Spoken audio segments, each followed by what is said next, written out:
I'm 45 years old, living in Manhattan, New York. Growing up, I used to walk through the city with my dad. I remember we used to visit together in Hudson Yards Street, historic building centers, and Central Park South area in New York. Not to admire wealth, but simply to move through the city, to observe life. My dad wasn't a loud man. He didn't lecture, he didn't preach. He believed that if a sentence was true enough, life would finish the lesson for him. One day, without drama, he said, "Don't get involved with someone who has more challenges, difficulties, or problems than your own situation." I brushed it off. I thought love was supposed to be generous, patient, sacrificial. I thought walking away meant you weren't strong enough to stay. I was wrong. And now I understand what he meant, too clearly. Here's the part no one prepares you for. When you choose a partner, you don't just choose them. You choose their habits, their debts, their wounds, their unfinished battles. And if those battles were already consuming them before you arrived, they don't stop because you love harder. They pull you in. I've watched it happen again and again to people who were stable, peaceful, financially secure. They didn't lose everything overnight. They lost it slowly, one compromise at a time. I've been thinking about you lately, about the choices you're starting to face, the ones no one warns you about. I won't pretend I have all the answers. Most of what I know came from watching things fall apart, including my own. There's something I wish someone had said to me when I was your age. Pay attention to how heavy someone's life already is. Not the stories they tell, not the apologies, not the promises, the weight. Some people carry storms with them, not because they want to, but because they never learned how to set them down. And when you get close enough, you don't just stand beside those storms, you start sheltering them. You start adjusting your life around them. You start explaining things you didn't cause. That's when love quietly turns into labor. I know your instinct is to help, to stay, to believe effort changes outcomes. Sometimes effort only changes who pays the price. I'm not telling you to avoid people who struggle. I'm telling you to notice whether they're doing the work or hoping you will. There's a difference between supporting someone and carrying them. One builds a future, the other erases one. If you ever feel like you're losing sleep while they're staying comfortable, or shrinking while they remain unchanged, that's not loyalty, that's imbalance. Choose someone who knows how to take responsibility for their own life, someone whose presence makes things quieter, not louder, someone who doesn't need saving. Because love should leave you steadier than you were before, not exhausted, not confused, not worn thin. I'm saying this because I care about you, and because some lessons arrive only once and cost years when ignored. That's all I wanted to say. Take your time. Let me tell you about someone I know from one street here in New York. We'll call her Sarah. Sarah was 65 when this happened.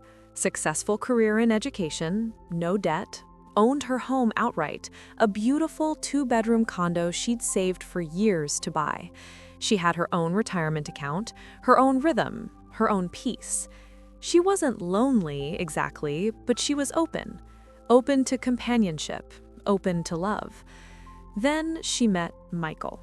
Michael was 50, recently divorced, and by most accounts, he was a good man. Thoughtful, funny, the kind of person who remembered little details about conversations, who texted to check in, who made her laugh. She fell for him, genuinely. But Michael came with complications. He had 2 kids, teenagers, who he had partial custody of, which was fine. Sarah liked kids. She'd been a teacher her whole life. But there was more. Michael was drowning financially.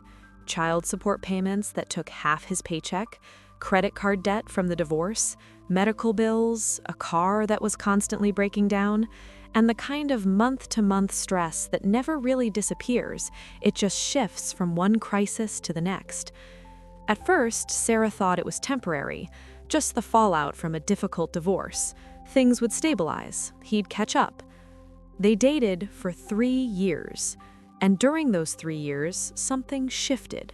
Slowly, almost imperceptibly. It started with small things. He'd forget his wallet when they went out to dinner, just once or twice at first. She'd cover it, no big deal. Then it became a pattern. Sarah started noticing she was always the one paying, for dates, for groceries when he'd come over, for gas when they'd take weekend trips in her car. "I'll get you back," he'd say, and she believed him. But he never did. Then came the requests. Could she help with groceries for his kids, just this once until his next paycheck? Of course she said yes. She cared about him. She cared about his children. Could she cover his car payment this month? The bank was threatening repossession, and he needed his car to get to work. She hesitated, but he looked so desperate, so ashamed, so she paid it. Could she loan him money for his daughter's school trip, for his son's braces, for the electric bill that was 2 months overdue? Each time Sarah said yes, because that's what you do when you love someone, right? You help, you support, you show up. But then the requests got bigger and stranger.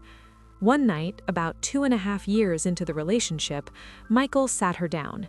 He had an idea. Her condo, it was nice, but small.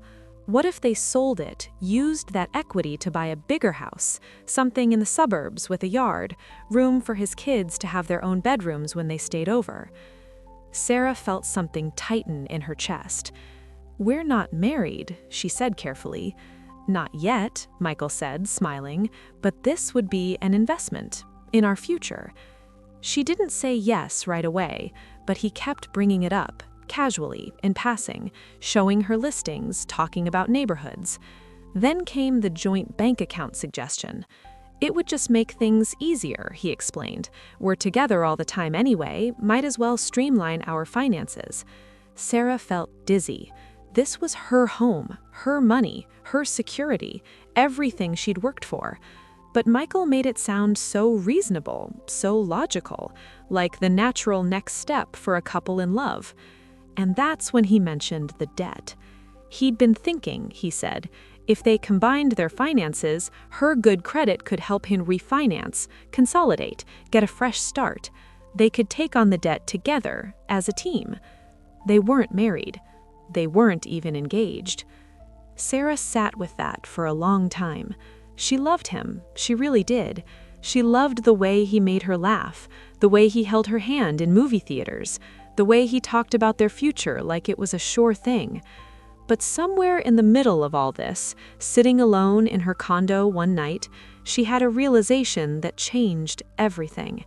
She was about to give up everything she'd spent 30 years building: her home, her financial security, her independence, her peace. And for what? To rescue someone from consequences he created? To fund a life he couldn't sustain on his own? To become a solution instead of a partner? She realized that love shouldn't require you to dismantle your entire life. It shouldn't demand that you trade your peace for someone else's chaos. It shouldn't ask you to light yourself on fire to keep someone else warm. So she made a decision. She ended it. And it saved her. But let me be clear about something. That decision cost her. It wasn't clean. It wasn't easy. It wasn't some empowering movie moment where she walked away with her head held high and never looked back. It was messy and brutal. Michael was devastated. He cried, he begged, he told her she was giving up on them, that she didn't really love him, that she was being selfish. And for a while, she believed him. She questioned herself afterwards for months, lay awake at night wondering if she'd made a terrible mistake, if she was being cruel, if she should have tried harder, given more, been more patient. Her friends were divided. Some said she did the right thing. Others said she was being cold, that relationships require sacrifice, that love means staying even when it's hard. Sarah second-guessed every moment, every conversation, every red flag she'd ignored. But then, slowly, clarity came. She started noticing things she'd been too close to see while she was in it. She realized that in 3 years, Michael had never once asked about her dreams, her goals, what she wanted for her future. Every conversation had been about his problems, his stress, his needs, his kids, his ex-wife, his debt. She'd become so focused on helping him stay afloat that she'd forgotten she had her own life to live. And here's the truth she came to understand, the truth that finally gave her peace. Some people don't want partnership. They want relief. Relief from responsibility, from consequences, from the life they never learned how to manage. They don't want someone to walk beside them. They want someone to carry them. And that's not love. That's dependency. Michael didn't need a partner. He needed a rescue, a bailout, a financial and emotional safety net. And Sarah had almost become that, almost sacrificed everything she'd worked for, almost convinced herself that's what love required. But it doesn't. Love is supposed to be additive, two whole people coming together to build something neither could build alone. It's not one person holding everything together while the other person coasts. Sarah is 68 now, still single, still in her condo, still financially secure. And you know what? She's happy. Not because being single is better, but because being at peace is better. She told me recently over coffee, "I used to think leaving him was the hardest thing I'd ever done. Now I know staying would have been harder." She dodged something that would have consumed her life, her savings, her future. And she only dodged it because she listened to that quiet voice inside her that said, "This isn't right." That voice saved her. And if you're hearing that voice right now in your own relationship, please listen to it, because it's trying to protect you from the same fate. Now, here's what you need to understand. Sarah's story isn't unique. It's not even uncommon. This pattern, this slow erosion of boundaries, this gradual financial and emotional takeover, it happens at every stage of life, to people of every background, every education level, every tax bracket, and especially happens to good people. Her father's lesson, the same one my dad whispered on the streets of Manhattan so many years ago, became her guide. Don't get involved with someone who has more challenges, obstacles, problems than your own situation. Because when you ignore that wisdom, love can no longer be love, it becomes survival. And surviving someone else's chaos is not the life you were meant to live.